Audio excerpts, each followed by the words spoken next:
Welcome, welcome, welcome. How are you, Lucky? Doing good? We got Nas in the house. Nah. Gentlemen, good to be here with you all this morning. I typically say it's nice and toasty out there, but it isn't the case in Dallas. Yeah, toasty inside your house.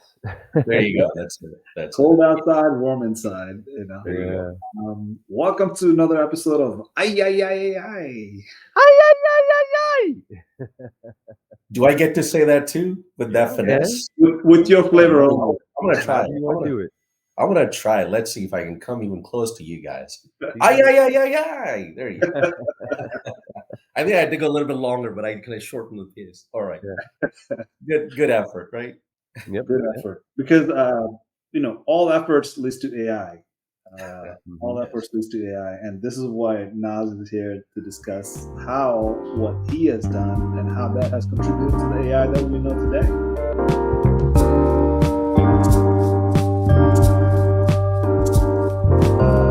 Regardless of what AI you're interacting with, it's most likely is in cloud, if not in your basement. But it is definitely most likely in the cloud. And so we have the Yeah. cloud guru in the house, the cloud guy. So Yeah. let's Thank make you. the introduction Thank now. you. Thank you. Thank you. Thank you. I have to tell you, before we get started and a little bit of your background is, I'm an old developer, and I I can't say thank you enough for what you did in cloud because I used to have to sit there and image boxes and fight for resources and figure out how was I going to test this or that, or I have to be in the office, or I can't be at home, or I cloud has changed everything. And so thank you. Thank you for your efforts in making things, innovation and making things for people like me and yourself, um, uh, making different ways of being able to get things done and effectively, we can talk about how it's changed technology. So thank you again, Nas. No, thank you. Appreciate for recognizing the efforts that were made, and I'd be remiss if I say that it's not just me; it's the entire team behind that developed, Mm. the technology, the David Beckham, the Benjamin Black, and all those guys that been around the sort of the block and putting those white papers out there. But I've been fortunate to kind of have the early start. I was on the consumer side of things more than on the builder or developer side of the house. Hmm. Although just a little bit of background, just such as Asif here, who's our military veteran. And by the way, Asif, thank you for your service.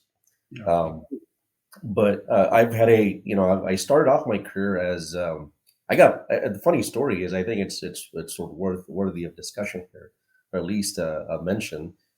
I started my career through a hackathon in DoD. They were man, and I didn't know. I mean, just to kind of give you guys a sort of like the don't leave it for surprise kind of element. Give you guys exactly what it was, but I didn't know they were actually recruiting. Right, so they were doing a hackathon at my college, and they said, hey, there's an email sort of text that you have to go decipher, and it's a team of three. There's 6 teams altogether. Long story short, we won that. We Wow. came first on that, and we beat the time to decode that stuff. It was a while back, and we won about $1,000 in reward. And being a kid in early college, having $1,000 back in 1990s, it was a good deal. I mean, we went out of park, yeah. So we partied, we enjoyed. Little did we know, 2 weeks later, I had actually a letter. So the two other buddies of mine that were part of the contacts, and come to find out that they were actually recruiting. They said, "Hey, look, we're interested in interviewing you for a position within DoD." Rest as there's a history. So I spent 14 years in defense, Wow. building intelligence systems around the globe. I was a subject matter expert on a system called TBMCS, it's public knowledge, so it's okay to share that. It's a theater battle and core management system. And basically, what it does is it connects what I call coalition forces together to create a battle map, Oh, okay. so that generals can decide how they want to plan their sort of next steps. Hmm. Now, why it's important to mention that story So if you go back when the cloud, sort of the infancy days of the cloud, right? What is cloud essentially? I mean, to someone that doesn't understand computing, right? It's or networking for that matter, right? It's just conglomerate of systems working together in internet, right? That's cloud, right? So you can rent storage space, compute spaces, all that good stuff. And this system that I was actually working on, it was a permutation at a macro level of what AWS is today. Hmm. So we had this system that we would actually say was a network of systems. It had Army, Navy, Marines, and Air Force all combined together in a data center that were sharing services literally on the network, which is cloud. And collecting that information, putting a sort of a mission together, and then projecting that into a data wall so the general can see what the next steps are. So when I started in the cloud, I looked at that picture to say, if that's a macro level cloud, what would be sort of the next venture, or sort of the grand scale of cloud would be, right? Yeah, And for me, that's the a good. reason I mentioned that is that for me, kind of like it clicked there. Is like, okay, now I understand what cloud is, because that's how I understood the cloud to get into it. And Hmm. then again, as they say, history. Right? There's a lot of sort of journey mapping here that we can kind of explore and get into it. But cloud, I mean, again, coming back to the point that we're talking about here, it was necessity, and the cloud's been around since 1970, and even prior, right? It's just that it wasn't known as cloud. The mainframes is a permutation of cloud. I mean, that's where you kind of go, buy compute power to run some analytics or transactions, and off you go. So Hmm. cloud was always there. It's just that it got rebranded, and Jeff Bezos did a great job rebranding that, and now it's one of the biggest sort of what I call platform to be consumed by by the world that we live in today. I mean, if you were to extrapolate cloud Hmm. economy in itself, would be the world's largest economy, right? So it's a Yeah. $1 trillion market. So cloud is a necessity now, as we were kind of talking about earlier in the warm up too, and I'll pause after that. Is you know, cloud is typically people, when we go to multi-billion-dollar companies and clients and they talk about sort of like transformation. Hmm. Cloud is a must-have, right? It's not just at the table stake level. It's a must-have. Yeah. So you gotta be in the cloud, right? Again, I mean, there's a lot to be said, but I'll pause. Any questions? Well, Yeah. Go ahead, man. well, go ahead. Well, I agree. Cloud was not anything new, but it innovated in a sense because we had hosted services, host sites, data centers, and those are all the ingredients, except that no one really mixed it and baked it before and said, "All right, here's cloud." But there Spot on. was all the ingredients there for cloud, and he just said, "Hey guys, here's the new cake, here's the new flan or whatever you want to call it, Bezos style." That's And right. it and there was more than that. Is the architecture. But no, you're absolutely right. It was there for the right for the taking, and it fits. And it makes sense at the end. Without going, I'm not a tree hugger, but at the end, you look at it, the way it's designed. At the end, everyone benefits from a centralized, available solution, which is That's cloud. right. But That's right. go ahead, ask if I don't have a question, but just agreeing with you. It's great to have people on that have walked it because I've only been on the outside and I've worked with it, but to have someone that's been on the inside and again, I'm enjoying this. But ask if jump in Yeah, any. the infrastructure that you guys are talking about. Let me let me just speak it out loud. This is what I would like to see before I die. Right? A system of servers that's living in the space, and we're communicating with our infrastructure that's not on the ground, but rather in the cloud. Actually, maybe the near Earth orbit or lower Earth orbit somewhere where we have a cloud system that is actually communicating and sending data just from the cloud. Actually, right? Um, maybe that's the goal. Maybe that's why they call it cloud. Well, Um, you talking about going now from cloud we go into orbit? we have satellites. Yeah, exactly. One of the premises that Yeah, quantum computing yeah. will need the space-like weather. Oh, space doesn't have weather. Three of the temperature of the space in order for the quantum computing to work. So I think why not, right? Why don't run a data center that's hanging in the satellites, right? Um, now, having said that, my question, right? My next question is that you've been there, you've seen it, right? And like you said, I think the key point that you mentioned that it wasn't about a luxury; it was about the necessity, right? Necessity is mother of all invention, That's right? right. So if the necessity is the point, what about AI? Because people think AI is a luxury, but they don't see the necessity behind it. And I think cloud clears all of this disconnect about, well, AI is just a fancy thing that techies do. But no, actually, there's a huge need for AI that is almost like a necessity, a dire need for us to actually have AI that we are creating today. What do you think Yeah. about that? No, that's a good question. And before I answer this about necessity of AI, I want to go back to the point that you mentioned about going into space, right?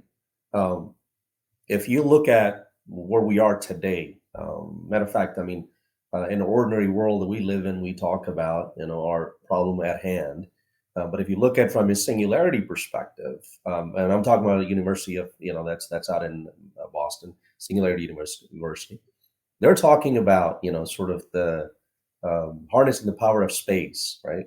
They're building factories in space. They're literally thinking about building factories in Oh, space, yeah. right? Yeah, So, we have them. if We have yeah, them. if I mean, because there's a finite resources we have on this planet, but if you can understand and learn how to harness the power or energy from space, then the game is on, right? Then space factories and putting these systems in space. And matter of fact, on a microcosmic scale, I mean, these satellites are nothing but cloud systems in space orbiting around, right? So you have that permutation, and there's a lot of work in that space that's happening, right? I mean, again, if you look at or if you hear Jeff Bezos talking about, you have Peter Diamandis to talk about these topics, and Elon Musk or the likes of those people, they're investing in space for a very good reason because, as I said, the resources in this planet are finite, and at some point we're going to run out of it, Mhm. right? May not be in our lifetimes, or maybe 10 generations or 20 generations, God knows. But at some point we will run out of it, and these guys are kind of putting that next frontier to understand how to harness the power and build factories in space so that you'll never ever run into these issues. So that's sort of the sci-fi side of the house. To Yeah. come to your point about necessity, right? It's a similar sort of paradigm where we were back in the days in or early start of cloud. How do you bring efficiencies? We solved one problem, which is scalability, hyperscale, right? In order to use resources, and then obviously we innovated on top of it to then make it a consumption base for enterprises, where now it's opex to capex, right? Or capex to opex models. So that sort of address, and then what led to was, if you look at sort of the journey, is what Lucky mentioned, right? As a developer, I mean, you don't want to have to worry about instantiating, installing apps, setting up a computer and then going in and setting up those different VMs and this, that, and the other. You just want to be able to go code, right? That is what cloud did, right? It took away the infrastructure, all the shared responsibility, but it took away the infrastructure from average user to say, we'll provide you, you just come in with your IP and start working with your data and start working on it, right? So Mhm. um, that's what. So I mean, good, sort of, and I digress for all the right or wrong reasons. You can blame me for this, but Wolf of Wall Street, the guy at the end says, "Sell me the pencil," right? And the note is it create the need, right? So they created the need, if you think about it, right? They created a need for every one of us to start consuming cloud. So AI is a necessity because everything that we do and everything we've done produces data, right? How do you mine that data? Those are the infancies of like understanding where the AI can come in. Forget about all the sort of the top ends, the RPAs, and then getting into the drones, like the automation systems. None of that's sort of next frontier that we're already charting. But start with the basics. Is like, again, data automation and mining and actual intelligence, right? That's AI, Mhm. right? And even within, like, good colleague of mine, he's a double master from MIT. Him and I, we talk often, and I asked him, I said, for an average guy, how do you put in perspective what the AI is? He said, understanding true AI is going to take a long time. And I said, how is that, right? And he goes back to say, is, Mhm. do you understand what machine learning is, what deep learning Yep. is? Yeah. And I said, well, I mean, I said, so well, the start is machine learning, where you take a bunch of data and you write an algorithm and you start training that algorithm. And then you take the next step, right? It's a building block, right? You go into deep learning. Now you have two trained algorithms working together to then instantiate a neural network, right? That's a deep learning. So you not only have data train being thrown at it, but you have trained algorithms that are working together on top of more data that's being fed to it, right? And then you have that's what those are the enablers, right? That's what basically where the AI comes in play. And then you have the AI, and within the AI, there's different permutations about Mhm. general artificial intelligence and natural artificial. There's all of that good stuff but we're not there yet, right? We're at the infancy phases of what everybody's talking about, and the generative AI is more about conversational system, right? Yeah. It's understanding the natural language processing. I mean, if you look at Lex, Poly, Amazon Lex is a great product out there, right? I mean, but there's better products out there. Being a Amazon centric guy, I to this day I still sell their services in one way or shape. But there's competitors out there, right?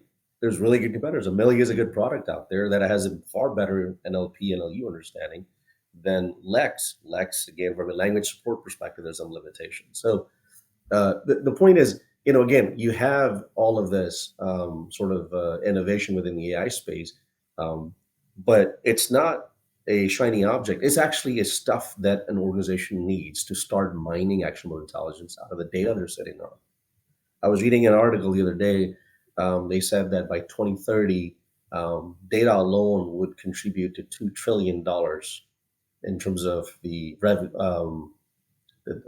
I'm not misquoting, I think they said the data market would be $2 trillion worth. So, however you want to kind of understand that. So, think about the next 10 years, right? I mean, or 7 years from today, or 6 years from today. Mhm. So, where how is that is going to play within what you have today, and are you ready for that? Are you ready for that wave when it's going to consume you? So you got to start putting those building blocks in there. You got to start leveraging that. So the AI is a necessity, right? It's a necessity because it's inevitable future that's coming to us, or we need to be able to automate. And pandemic actually fast tracked a bunch of that stuff for us, right? One of Yes. the system that I developed, I mean, Asif, you and I were talking, back of the napkin, good friend of mine, he's a retired partner, who were up in um, New Jersey and having a dinner, and early days of pandemic, he said, no, you understand this whole Amazon Connect side of the house. How can we leverage this in this pandemic world of, delivering services? Then we came up with this system called Intelligent Service Experience, right? Ultimately combining two big platforms to offer services on a remotely based sort of like Mhm. automation or innovation thought process, right? And that alone created a lot of market share. Now, I'm taking a pause here because the unfolding that you've started, there's no stopping that unfolding, right? Like just what you've unfolded in the single conversation we're having right now. I mean, there's no stopping it. So we have to be cautious. We have to have that agreement, right? What do I mean by that? I think I'm going to jump into a tangent and say, as a human, when you're born, you aren't born into an agreement. You're born into an acceptance, right? You don't sign a social contract the day you are born, right? So you don't know what a responsibility is. You just accept the responsibilities because you never can agree to the responsibilities, right? So depending on, you aren't born with a piece of paper that says you are born here. This is what's expected of you, da da da da da, right? You kind of have to accept where you are born and how you are dealt with and what you've been given in life.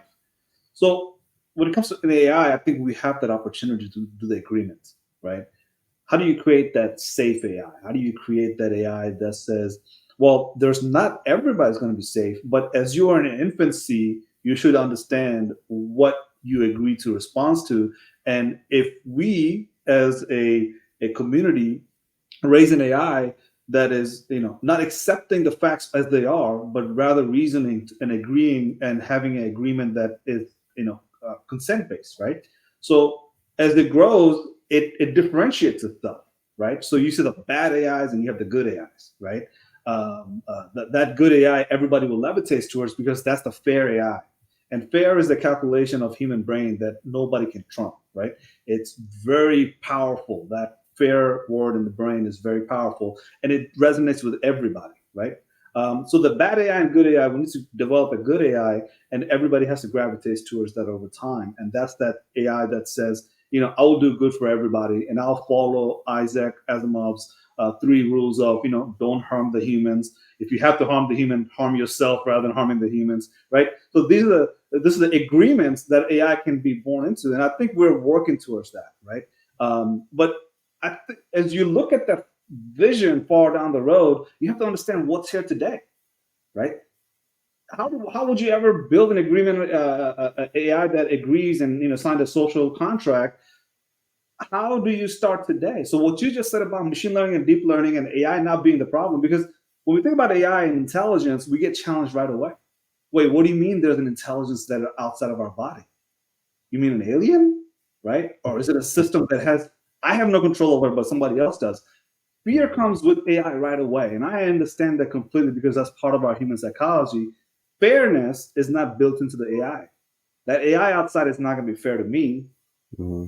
because it's somebody else's AI, right? So what I'm going down this path is that what you said is very powerful. That deep learning and machine learning, having multiple machine learning coming together to create a deep learning, and that deep learning is what's creating this intelligence-like experience, right? ISE. You are creating an intelligent experience, but you're not really challenging the human intelligence.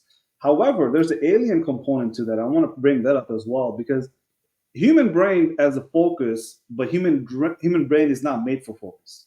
Because in order for you to survive, that's your focus, and surviving does not equate to just looking at the bush and waiting for the tiger to jump out, right? Survival has many components, and you have to have these understanding of what focus is. But when you have an AI that just focuses on writing, it does it very well because it can do it for 24 hours a day. That's not the challenge to human, is it? But if you have multiple of this focus coming together and focusing as much as the humans would like to focus, that becomes an AI like experience, that deep learning, right? So as you're unfolding these topics, I think that's really important for people to know because when you approach AI with curiosity, you get AI done faster.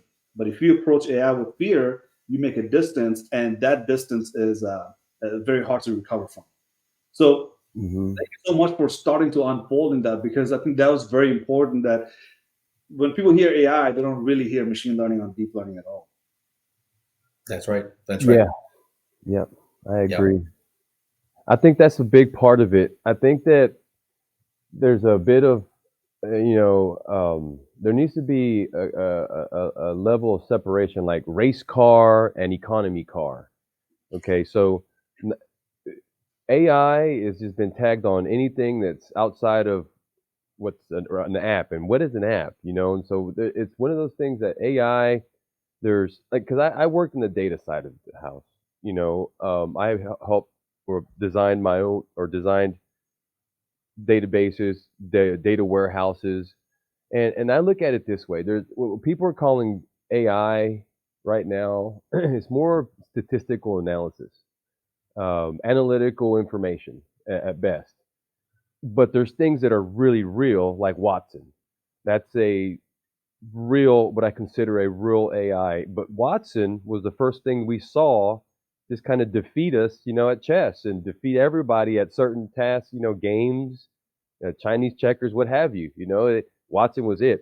But then Watson set a standard. Now everyone believes AI is this. All AIs are this Watson standard, maybe, and not AIs are all created equally. If that makes any sense, And so I think that if we can start giving things a right designation, like deep learning, okay, you're creating a data warehouse. Okay, you're just analyzing data a little bit more statistically, and then you have in the cloud. This is where I think the cloud is fantastic because now you have all these different ways of applying what we consider now AI or statistical analysis, deep learning. Now can all be applied quickly, and that's the benefits of whatever we're developing now as AI systems. They're helping us, they're enabling us, and that's where how do you feel about, okay, is AI something logical, or is something that we inherit because it makes us smarter, it gives us another appendage? whatever that third eye is, whatever appendage is that we don't know. AI helps us with that. Tell me, better what your, and I know we've talked deep learning, but break it down a little bit better for us. How you feel about what that is, if that makes sense. Yeah, no, it's the AI itself. I mean, to your point, in terms of is AI logical, right? Yeah. I think every computational system is considered logical because it's mathematics. So AI is logical system or logical at birth. But Hmm. you do infuse the sense of in inference, right? In other words, Hmm. you teach a system to do X. Now, a true AI would then look at it and say, well, you taught me this. Can I do this based on my learning? For instance, if I say, hey, I'm going to teach Asif how to ride a bicycle in my backyard, can he then take that bicycle and drive it on community streets or a freeway or parking lot? It's an infer learning, right? So are we there where the systems are kind of have the ability to do the inference learning? Not there yet. Not there yet. I mean, we're definitely going to be there.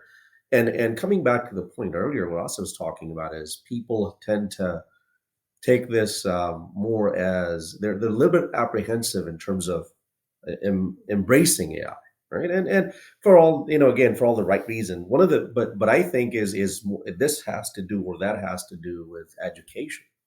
I think educating people is important. Hmm. AI is here to to help us. If I look at like if you think about this, right? I mean, we're gonna come to the AI, but think about the other stuff that we had in the past. Now, did internet improve our lives or not? Hmm. Did email improve our lives or not? It's the same thing. AI, right? It's the evolution of things. Instead of us now, just take for instance ChatGPT today and use their content writer plugin, and you just tell it, hey, I want this. Imagine before that, a year before or before that plugin or before ChatGPT came into play, you had to actually have dedicated time, resources, and then start writing content, go through proofreading, go through legal nomenclature. All that takes time. Is AI helping you? Yes, absolutely. It's basically helping you, go to market faster with those activities. You don't have to spend, umpteen numbers of hours to go develop the content anymore. You can do it in a matter of minutes and then proofread it, or even have proofread by AI, right? And then kind of post it there. I mean, if you could try today, and ChatGPT is writing a LinkedIn post, there's a topic, and it's going to give you everything, including hashtags, right? So it's helping you do your work better and smarter. But yes, I mean, responsible AI is a huge topic in the market. And yes, there's going to be, I mean, again, right now the power is concentrated for what it's worth. There's only a few handful of companies, which is, we all know big, big companies that are developing AI. And that is where we, as a consumer of AI, will need to stand up and say, how do you democratize that? How do you make sure that we as users have input into what you're doing, right? To lift that curtain. Because if we don't do it, then what they develop, we're the end consumers. The power concentration is that they can manipulate anything. And I don't want to get into the sci-fi realm of things. We all watch movies and we all read books and everything else. And some of this stuff is real. Some of this stuff Yeah. is real, right? So it's making sure Don't hold back, we guys. Don't hold back. We do movies and TV shows here all the time. Yeah. We get off, way off, but yeah, definitely. yeah, You know. yeah. And again, I mean, it starts with education. We need to start educating. I think what you'll see again from my lenses is you'll have a lot more influx of services where people are or companies would offer training to understand generative AI or AI in general, so that you can start preparing this not only the workforce but the average consumer to understand what can you drive, what can you learn from it, how can you make your life better out of it, and it's going to help us, right? As I said, I mean, even right now, I mean, it's a smart user. I want to call smart users versus circa 1990. Okay, post 2000 internet sort of came in and we became smart users. Smart user is considered somebody who understands how to interact with computers and manipulate information, right? Same thing, you need to create smart users for the AI, so they can they can interact with those services, they can come up with something. And what you're seeing in the market, right, is now Things like Party Rock, which is offered by Amazon Web Services. Things like ChatGPT App Store, where you can go and build an apps, right? These are all sort of prompt-based apps, but they're actually allowing people like you and I that are, let's say, for the sake of conversation, not code savvy to go start interacting with this service to see how we can apply those to general life, right? I mean, I created a couple of apps just to kind of play with it, to put it on social media to say, hey guys, use this, like personal education planner or contract writer or this, that, and the other, right? To help everybody else. And simply you just go in there and just kind of understand how they're being built, and they give you a little tutorial and you go do it. Reason that's important, again, that's the education. That piece is important is because then you get involved, right? That you get involved in what's being baked into the product and services that are going to come out, and we're going to have to live with it. If you guys don't know, there's a community called UNUG. Uh, their sole, I shouldn't say sole. I mean, I've been part of that organization for a little bit, but what one of their purposes is to ensure that they hear from consumers what their concerns are in terms of product and services, and they take that input and they go work with vendors to bake that stuff in. That's some sort of a governance from the user community side, right? So what I would say is maybe down the road, perhaps guys like us can start something like that around the AI, where we have a forum where we collect people, average, citizens' concerns, and then we go to vendors like, Google and everybody else to say, hey, this is what average consumer is saying about the AI, fears or not. These are things. That's the type of governance you need to put in place to make sure that it comes out right. And until that happens, these fears are all legit, right? But what's going to dismantle those fears is the education piece. Yeah, lots to unfold there. Let me Yeah. take a breather, right? No, I just kidding. I'm kidding because when it's education, it could be K1 to K16, right? Pre-kindergarten, right? And when you say education, it could be a PhD. So let's unfold that education. I think when we talk about education, there's time involved and energy involved. And then you need some space where you can actually learn and need some time away from work and time away from your family, time away from whatever the case you are in a high school. You have to dedicate to education. But there's also training, and training also has a similar kind of conundrum. But upskilling never hurts, right? Upskilling is that one that you can do with your team. You can do it with your corporate environment. You can upskill using your own dilemmas and problems in life, paradox that you have dealt with that you said, I accept it, I never agreed to it. You got when it. you You got upskill, you can challenge that notion. You can say, well, look, this is how we've been doing things forever. We've accepted that, not knowing because it started before we even got here as a employee or as a whoever it is we are. So even in the universities, you're seeing it these days, right? Student walks in and they say like, "Well, I don't accept this from the university because I never agreed to it," and there's a huge conflict between that, right? So right. if in your workspace and then you have the workflow that doesn't work, people accept that workflow because that's how things have been. But when you're upskilling and you're thinking, well, not only can I upskill because we have to put that human effort into it, human energy into it, how do we bring in this alien technology called AI, artificial intelligence, that does not challenge me at all? It just helps me. It augments me. It assists me. It helps me to do things better, change the way I do my work on a day-to-day basis, changes my energy, changes my dedication to the company, because retention is a huge problem these days, right? Well, you have a workflow, great, but somebody has a better workflow, that's where your employee is going to end up, right? So this That's right. upskilling helps not just to engage with your workflow, it helps you in so many ways. And you can upskill within your office environment, your corporate environment, and do it on the office hours, and then have these employees engage and take charge of the next level of AI that you need for your Yeah. Yeah. workspace. So I Yeah. think one piece that I will end with is that when I say alien, I think that's important to understand, right? This is what I mean when logic does not make logic anymore, because Yeah. we're seeing that right now with Google Gemini. We're talking about with ChatGPT having these sentient like feeling. Well, that's when logic is being the ceiling is breaking on the logic, right? But it's natural to have that because what we don't have as a human brain. Well, actually, let me reverse that statement. We do have it. It's just that we're not familiar with it, right? even within our brain, we have this thing called subconscious mind, which is very alien to us because we have very limited understanding of subconscious mind because we're only experiencing the conscious mind of it. And the conscious minds, if I can make a comparison, it would be to say your subconscious mind takes in about 11 plus million bits of data per second. And your Hmm. conscious mind only uses 30 to 50 bits of that.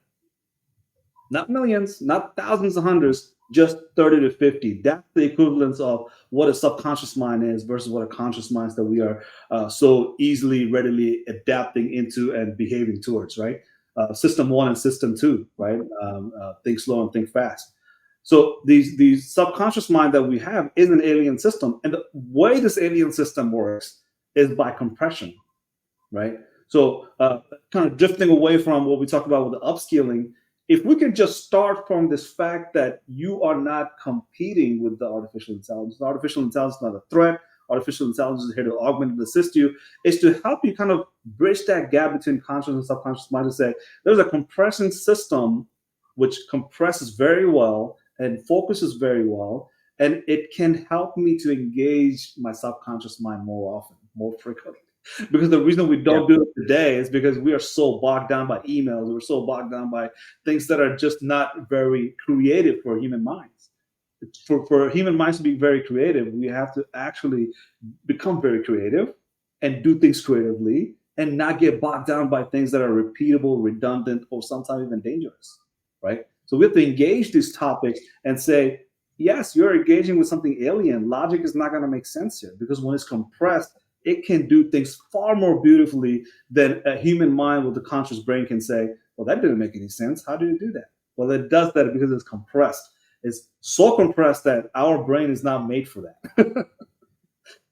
Yeah. Made to Yeah. understand it. That's No, what I I meant think to understand that. no, that was very eloquent the way you put it, and I think you can draw a lot of parallels in other innovations as well. To your point about alien technology, I think we can take perhaps the modus operandi that DoD has. Anything they can't identify, it's UFO, unidentified It is UFO. flying object, right?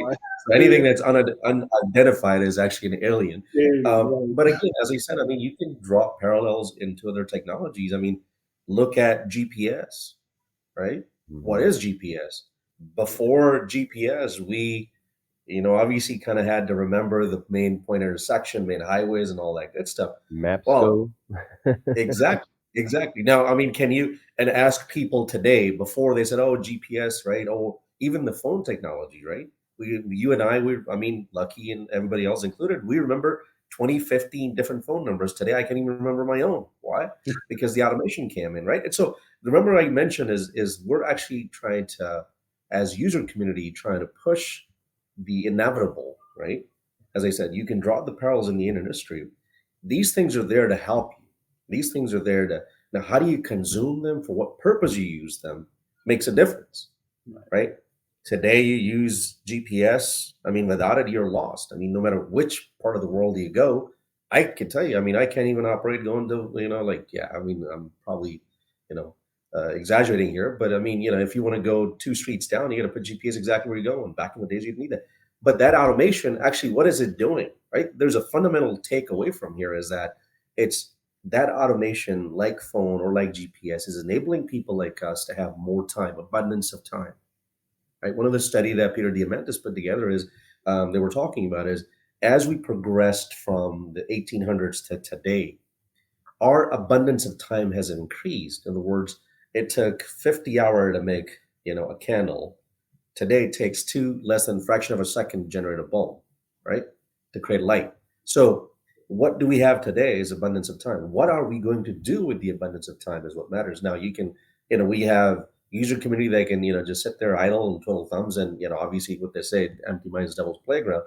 You're going to have these nuances where people are scared. People are like, but if you start, to your point, upskill, start, make these people understand how this contributes to not only their optimization of workforce, but also their well-being, and then they'll be more receptive to the fact that this technology is actually there to help them. As I said, I mean, every tool has, you can take a hammer to hit the nail to lock something and hang something, or you take a hammer to bang something, right?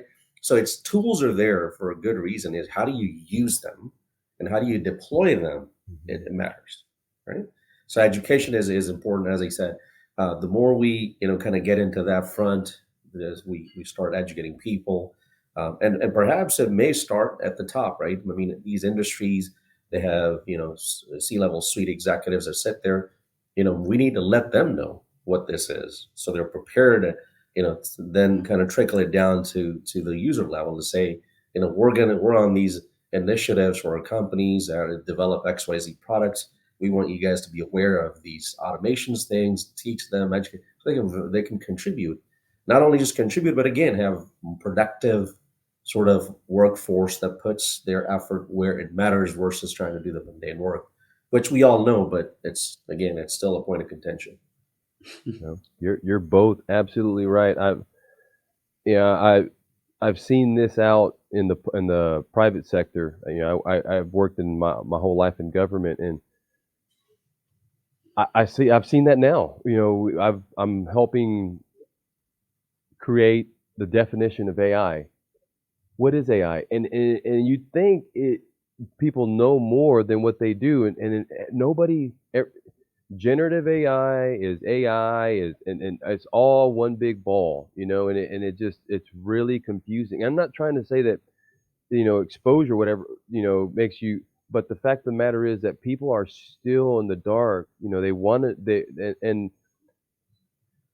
when it comes to any corporation, the C-level execs, management, and the technology people that drive technology, AI is still, oh man, taboo. Like I don't know, because AI, you figure to get into it, you have to have a prerequisite. Maybe you are a developer or something that kind of gets you connected. And if you don't have that connection, AI is just something really cryptic. And all organizations now are struggling to figure out, okay, how do we define AI so we know how to better leverage it? And that's everywhere.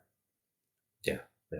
No, I mean that's a good point, Lucky. But I think the barriers are being broken now. I mean, you don't Hmm. have to have like a true developer or coding background or scripting background to understand what AI is.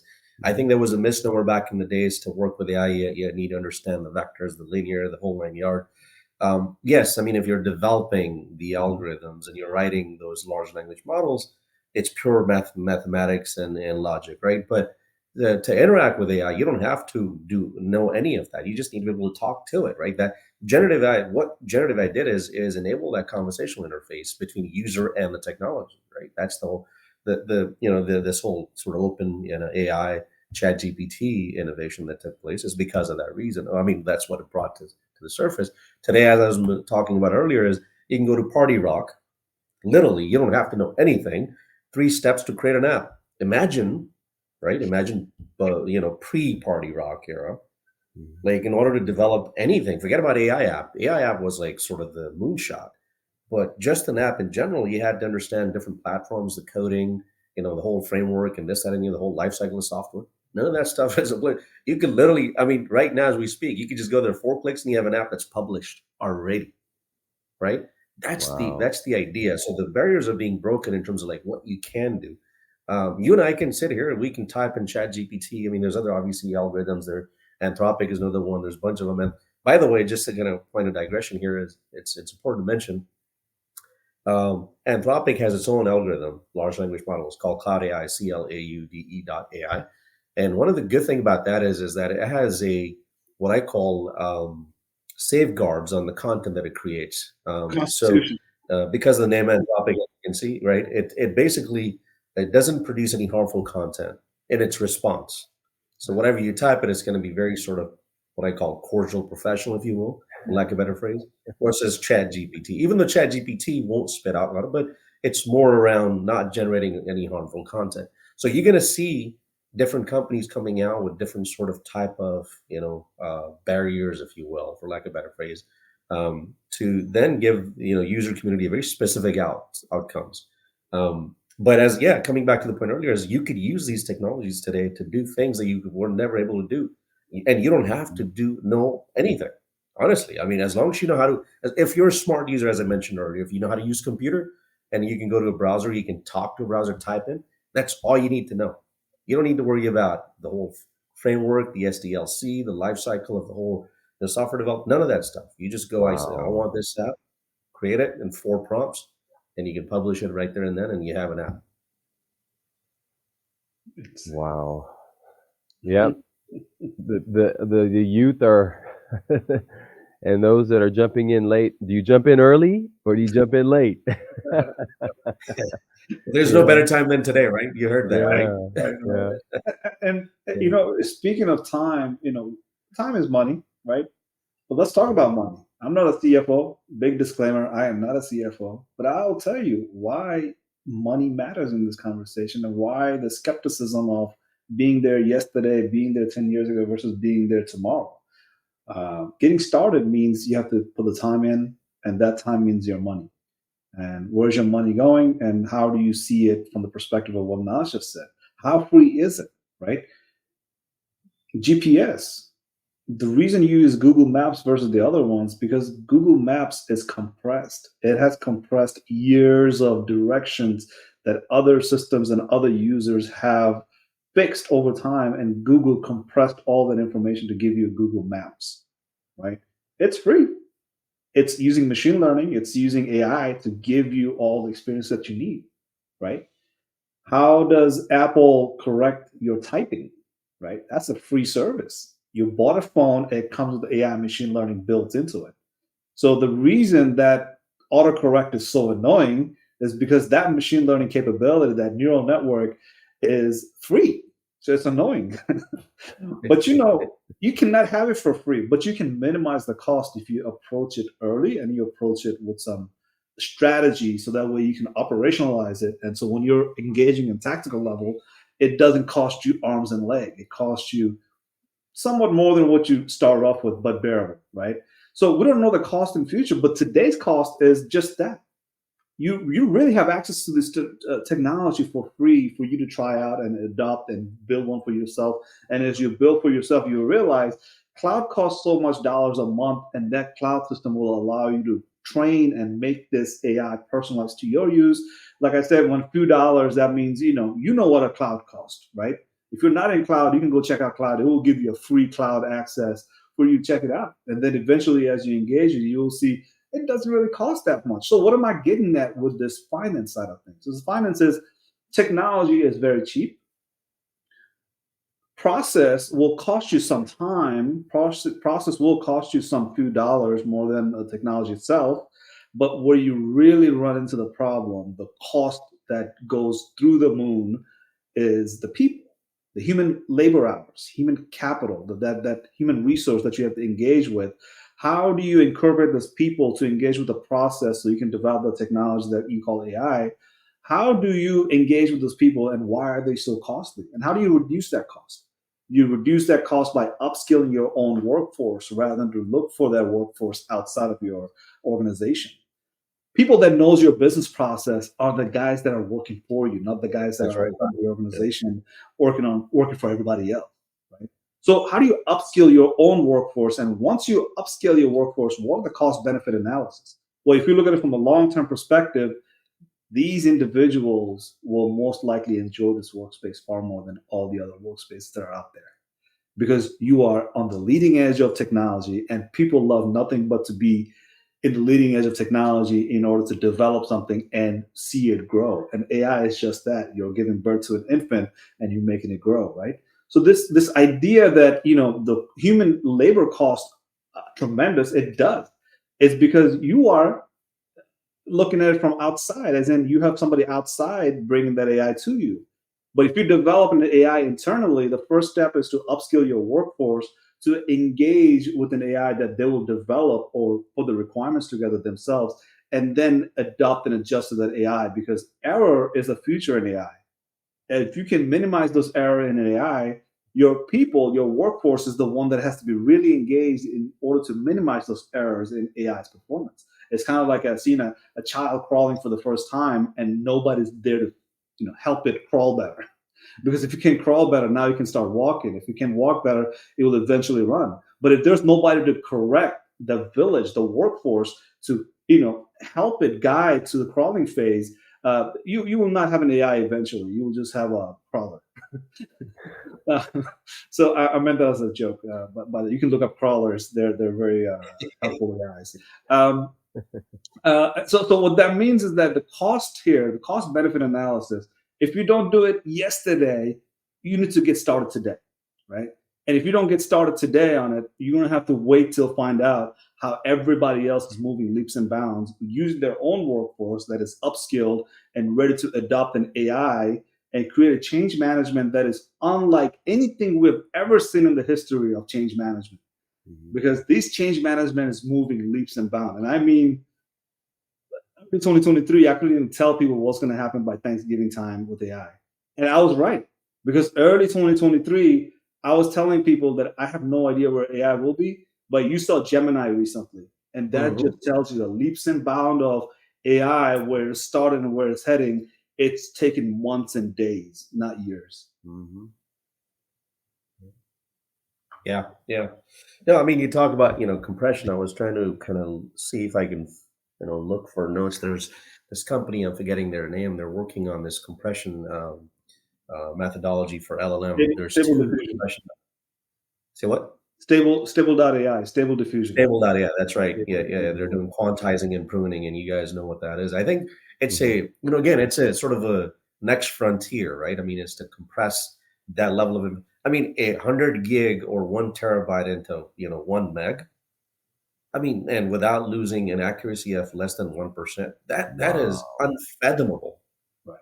Like, how do you take Wow. 1,000 That's gig, not one logical at terabyte, all. and compress that into 1 meg without losing quality, right?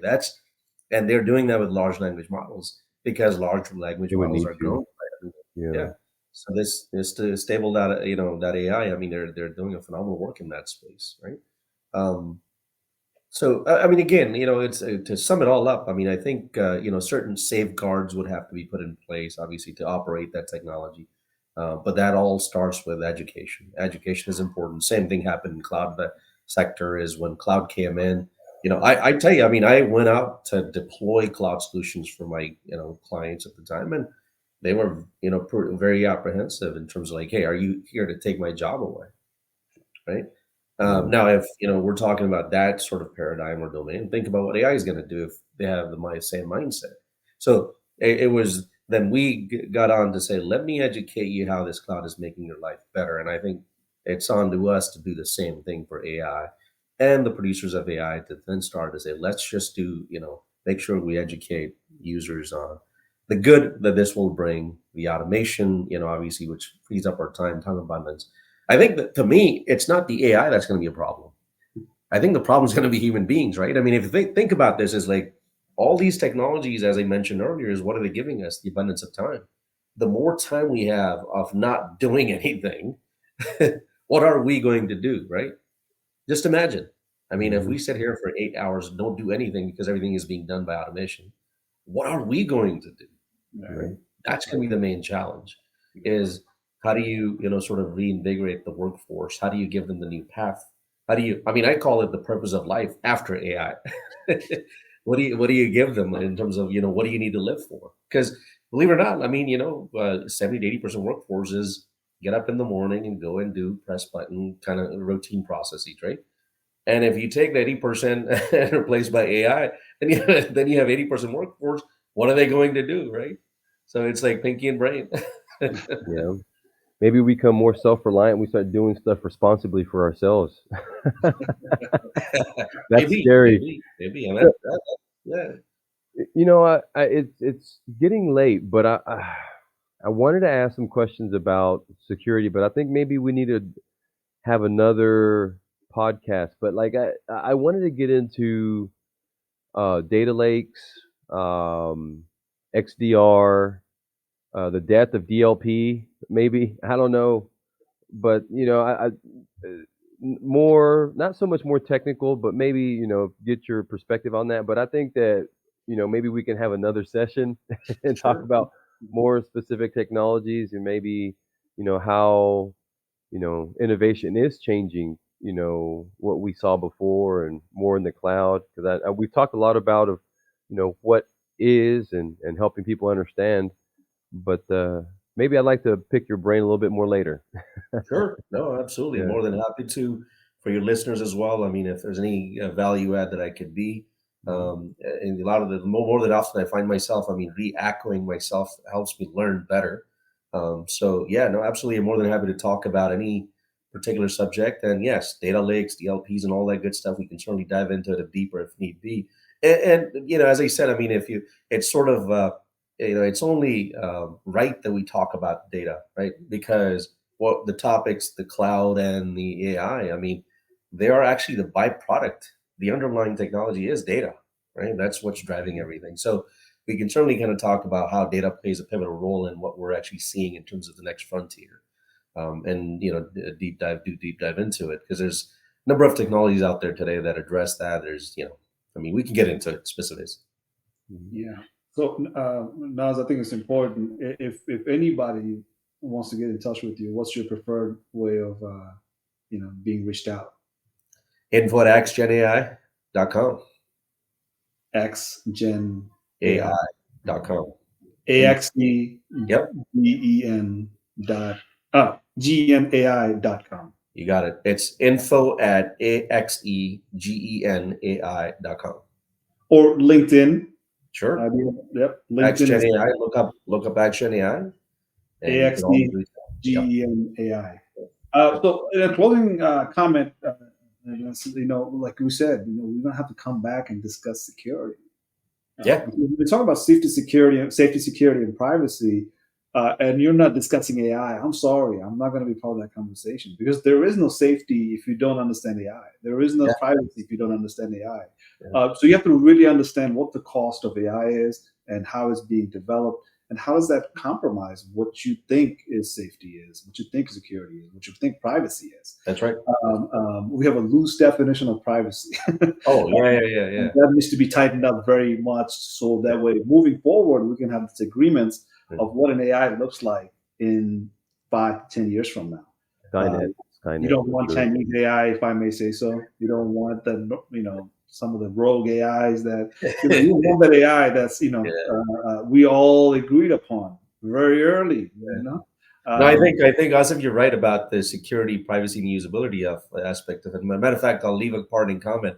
When I was taking my classes at Harvard, one of my professor, he was teaching us a course on privacy, security, and usability. And you know, in that course, he said, which to this day, I mean, you know, I tell people, and they go like, "Really?" For us, I mean, if you take the security and privacy realm of things, when it comes to internet and privacy, we're second class citizen. We're next to UK. UK has the most right when it comes to privacy. And oh, by the way, for your listeners, and again, I'm just recoding based on what I learned, and I could be wrong. By all means, you know, throw your comments in there. But when it comes to um, the privacy, it's not a born in right; it's a read in right in the United States. Take that for like for food for thought. You're not born with privacy; you have to be read in yeah. to have privacy, right? Well, I think uh, after that comment, my I is more like I. Yeah. AyAyAi. Yeah. There we go. Now, how you feel about AI? Oh, I'm actually I'm pumped up. I think the Yeah. next frontier is going to be amazing for us. My worries are, as I mentioned, is what do we do with the abundance of time that we'll have with all the automation in place? Yeah, absolutely. That's the You know, that's the how can problem. we be better, good Samaritan citizen, you know, for our own good? I mean, for this planet, for everybody else. That's going to be the main question. I'm not worried about what AI is going to do. I think we've already seen what AI is doing and what it's going to do. We can infer from that a lot of good things. I consider AI is a better innovation than anything else, and I'm super, you know, pumped up about what's to come, and I'm the advocate for it too, if you will. Um, and I think that to me is again, as he said, is what are we going to do when the automation comes into play? That's important. Ask yourself that question until the next time of the AI episode.